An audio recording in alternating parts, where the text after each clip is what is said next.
विगत दिनों पूर्व भारत सरकार के नागरिक एवं उड्डयन मंत्री ज्योतिरादित्य सिंधिया से हवाई यात्रा में क्षेत्रीय व्यंजन को परोसने के लिए सतपाल महाराज के साथ रीवा महाराजा पुष्पराज सिंह ने खास मुलाकात की थी।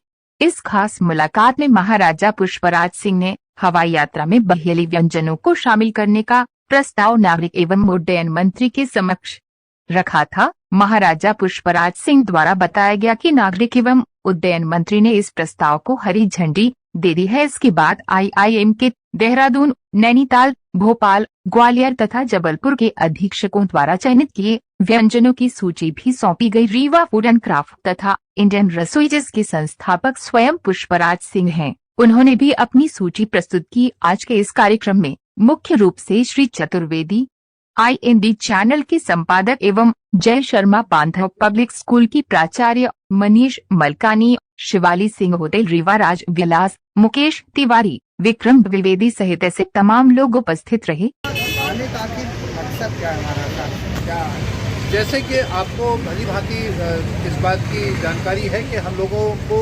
लगभग 6-8 महीने हो गए हैं और माननीय मंत्री उत्तराखंड सतपाल महाराज जी के साथ और अब हमारे इंफॉर्मेशन कमिश्नर भारत सरकार उदय माहौरकर जी के साथ हम लोग मिलके एक प्रस्ताव रखे हैं कि जो खेत से पेट हमारे व्यंजन की एक मूलभूत बात है।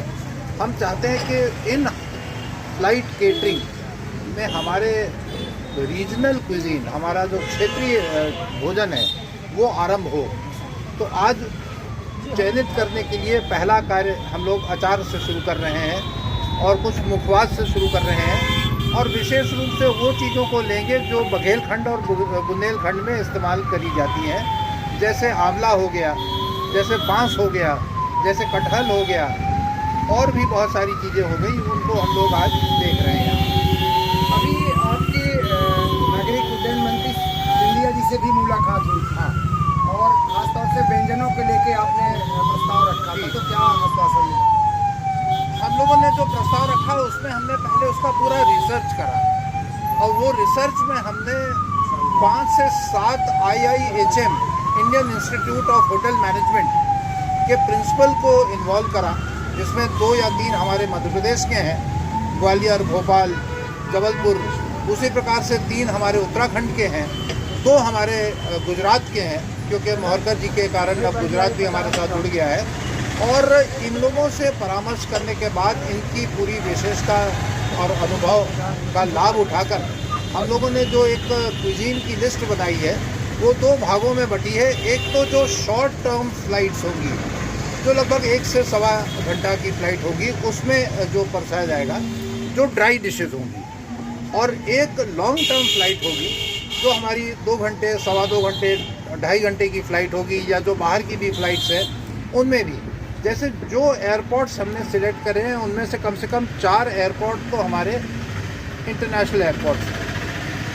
3 एयरपोर्ट और जो बन रहे हैं, जिनमें से नोएडा भी एक एयरपोर्ट है जो हमारा इंटरनेशनल एयरपोर्ट हो रहा है। तो उस तरीके से हमने 2 खंडों में इसको बांटा है और एक में सूखे भोजन दिए जाएंगे, दूसरे में जो हमारे हैं गीले भोजन दिए जाएंगे। तो इनको देखते हुए, जैसे हमारे यहाँ कटहल का अचार भी अच्छा बनता है, वो सूखे में चला जाएगा। कटहल की बिरयानी बहुत अच्छी बनती है, मसलहा बहुत अच्छा बनता है, वो हमारे गीले में चला जाएगा। इस प्रकार से इनका चयनीकरण करा जाएगा। बघेलखंड के व्यंजन का अगर हवाई सेवाओं में यात्री जी उसका स्वाद उठाएंगे, हाँ, तो मध्य प्रदेश सरकार की बात आती है, तो कैसे इस पे सरकार का सहयोग मिला, किस तरीके से आगे आपकी क्या बात? भारत सरकार भी किसानों के लिए बहुत सारी योजनाएं रखी और उसके अलावा मध्य प्रदेश सरकार भी किसान उन्मूलक है और किसान के प्रति बहुत सजग है और उनके लिए काम कर रही है। मैं पूरा का पूरा विश्वास रख रहा हूँ कि माननीय शिवराज जी के नेतृत्व में हमको यहाँ उनका पूर्ण समर्थन मिलेगा। लेकिन इसमें जहाँ तक सरकारी समर्थन है, ये माननीय नागरिक उड्डयन मंत्री जी भी बोल चुके हैं और हम लोग भी जानते हैं, उनका केवल जो रोल है वो मेल मुलाकात कराने का है, राउंड टेबल कॉन्फ्रेंस कराने का है, एयरलाइंस के बीच में और हम लोगों के बीच में संवाद।